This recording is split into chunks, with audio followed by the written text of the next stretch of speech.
Yo, what's going on, guys? Dorky here, and I'll be going over Unholy DK super quick before I go into the build and how it plays. So basically, just like every other DK, you have runes and you have runic power. Your runes are used to either dot up the mobs with Outbreak, which applies Virulent Plague, or you can build Festering Wounds, which are then popped by using Scourge Strike. Now these are all using runes.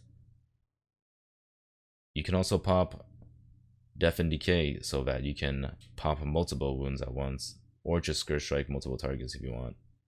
And as for your runic power, you spend on either Death Coil on single target, or you can spend on Epidemic here in AoE. And that is the basic gist of Unholy DK. Well, and also to go over cooldowns real quick, you have Unholy Blade now, which is a talented ability. You have Dark Transform, which is majority used for AoE and single target to an extent. Apocalypse, which is mostly single target, and Army of the Dead, which is largely single target. So here's my general go-to talent build for Unholy DK. In the first line, you can generally go between Infected Claws or All Will Serve, and you kind of want to combo some of these talents. If you go Infected Claws, you could also opt in for Bursting Swords, whereas if you're playing All Will Serve, you always play Unholy Blight with it. For the third row, this one is more of a utility row. You can go between Grip of the Dead if you're afraid of mobs moving out of your D&D, or you could go Asphyxiate. As for this line, only go Pestilent Pustules if you're going Infected Claws with it. Otherwise, I would recommend using Soul Reaper. The only thing with Soul Reaper is that this is only useful in single target, which means that a lot of times you won't even be pressing this button. And for this row, I would highly recommend Spell Eater just because there are a lot of situations where you can just use that extra 5 seconds either to immune certain mechanics or walk through ground effects. Now for this row, always Unholy Pact. The rest are way too weak to pick. And for the last row, it's between Army of the Damned or Unholy Assault. If you're playing with Bursting Swords, as I've said, you're probably better off going Unholy Assault. And so for when you play Bursting Swords and Unholy Assault, I feel like this largely goes down to what covenant you are, and I'll be expanding more on it. But in short, if I'm playing Venthyr, I generally do not go Bursting Swords. But if you're playing the other covenants, you can opt in for Bursting Swords. For Legendaries, it's very simple. Just go Frenzied Monstrosity. You could opt in for Deadliest Coil for a bit more single target, but this is more for raid, not so much for M+. Pheromones and Super Strain if you're really trying to off-spec, but like I say, just go with Frenzied Monstrosity. For Covenants, my recommended pick is Venthyr, but they all work fine. They're all extremely close in terms of performance, but I've found that Venthyr works the best just because you can run this build and do really well with it. When it comes to this build in M+, runic power is more important than runes, and when you're playing either Night Fae or Tyrion or even Necrolord, it heavily relies on you D&Ding early so that you can spend your runes, and you're generally overcapping on your runic power that way. And because if you're playing those covenants, you're very likely to opt into Bursting Swords just because you really want to be abusing the D&D and doing the damage in it. Whereas if you're playing Venthyr, we play a little bit different where we pop all our 1 minute CDs and then we're spamming Epidemic instead of D&Ding, and then we D&D late, which allows us to do Epidemic some more. And that will also enable Army of the Damned. So as for what covenant you should play, I personally prefer Venthyr, but you can get very similar results with Necrolord or Kyrian or even Night Fae. So for Conduits itself, in terms of endurance, this doesn't really matter too much. I would say the most useful one is probably Reinforced Shell, just because AMZ can be a really powerful cooldown. And for Finesse, always Spirit Drain. Spirit Drain is free runic power, which is really nice to have.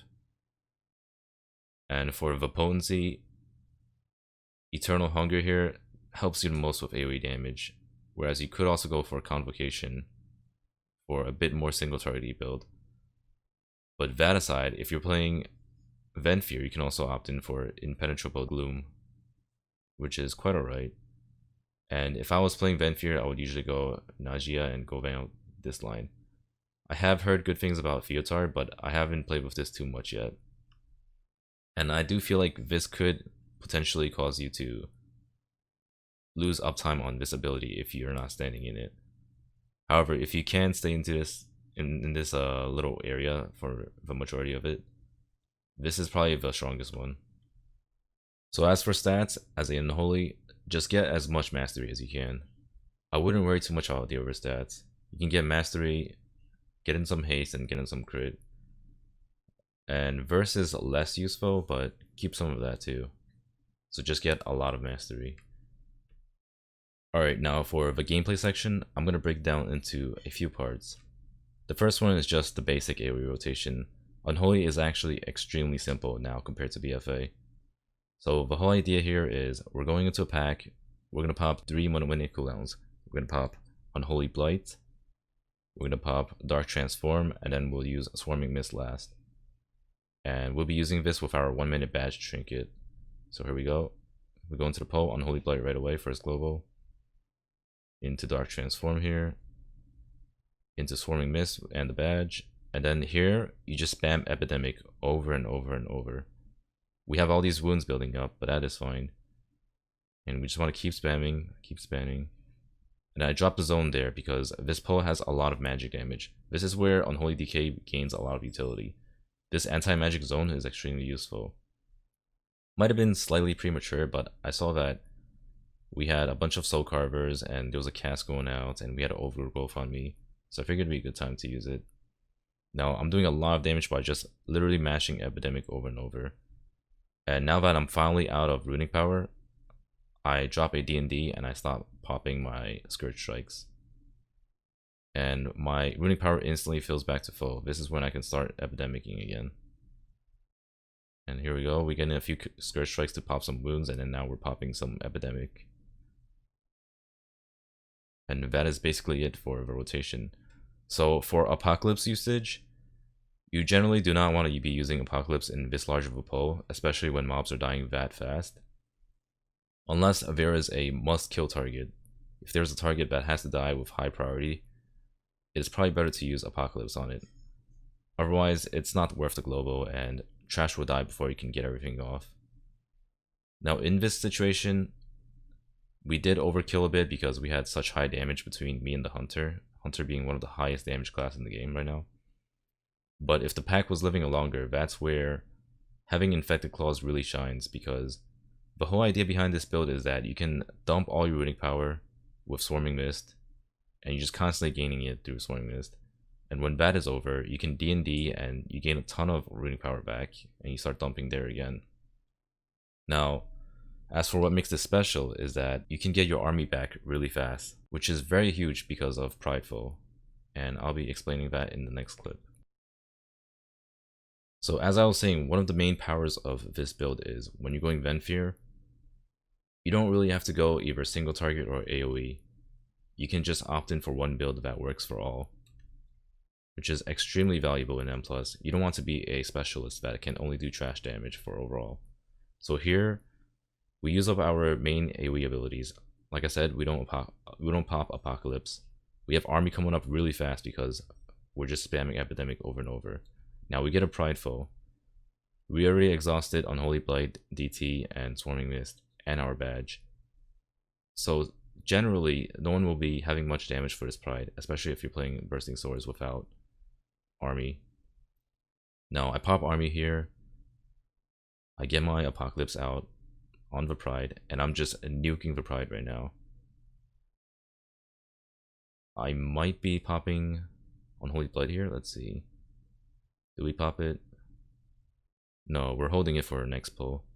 So the Pride is almost dead, so it was a good hold. So that way, we just popped our AoE CDs on Unholy Blight, DT, and Swarm on the AoE trash. Then we pop our single target cooldowns on the Pride.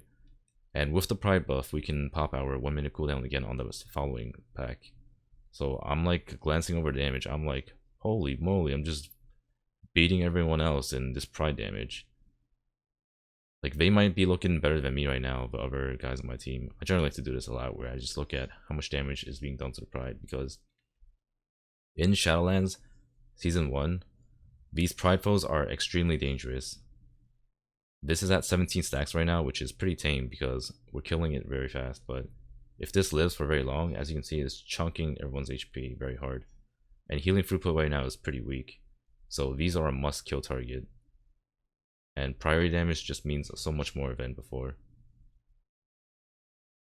We'll be looking over one last thing here, which is how much priority damage we bring on bosses with this build as well. So we just got Pride, which you can see here, and we lusted the boss. And have all my cooldowns coming up. We Unholy Blighted already, we DT'd. We have Apocalypse coming up. And we had Army out already, Swarming Mist. The ad just spawns, we drop our D&D, and we're just blasting right now. Now, Fire Mage is peaking right now, but we're slowly climbing really fast. We're slowly climbing really fast? Yeah, I guess we're climbing really fast. Anyways, as you can see, this boss is pretty deadly. It's fortified, and we're getting chunked really hard. We get an Ice Block out of Qingshin. And we're like 30 seconds into the fight or so, 34 seconds, and the boss is already almost dead. This is part of what makes Unholy DK really powerful in M+ in Shadowlands, because you're not just only good at trash, but you're also extremely powerful at killing priority mobs, such as bosses and Prideful. And I feel like this build promotes it the most, by running Army of the Damned and Unholy Bright, rather than playing Bursting Swords. And that is it for the gameplay. Thank you so much for watching. Please like, comment, and subscribe below. Leave any feedback you need, and always just tune into my Twitch channel if you want. I probably will be playing a lot of Unholy DK going into Shadowlands, so if you want to be checking that out, I'll see you guys soon. Someone clip it. That shit was insane. Look it. What the? Did it just fall off? Bummer. Dorky? Dorky, come in. Do you read me? I